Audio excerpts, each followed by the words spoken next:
बिस्मिल्लाहिर्रहमानिर्रहीम। जंग बद्र, जब आसमान से मदद आई। अल्हम्दुलिल्लाह, आज हम इस्लाम की सबसे पहली और अजीम जंग बद्र का जिक्र करते हैं।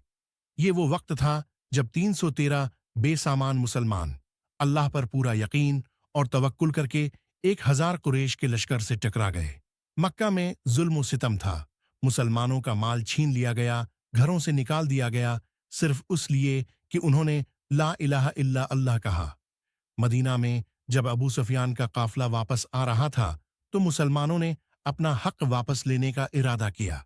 अबू जहल ने एक बड़ी फौज के साथ जंग की तैयारी की, लेकिन अल्लाह का वादा था, मैं तुम्हारी मदद के लिए फरिश्ते भेज रहा हूं।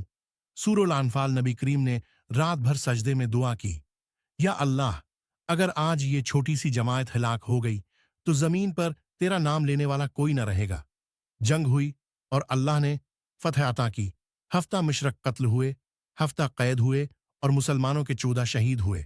सबक: ईमान हो, तवक्कुल हो और दुआ हो तो कमजोर भी कामयाब होता है। ये जंग साबित करती है कि हक और बातिल की जंग में अल्लाह ईमान वालों के साथ होता है। अल्लाह हमें भी बद्र के मुसलमानों जैसा बनाए। आमीन।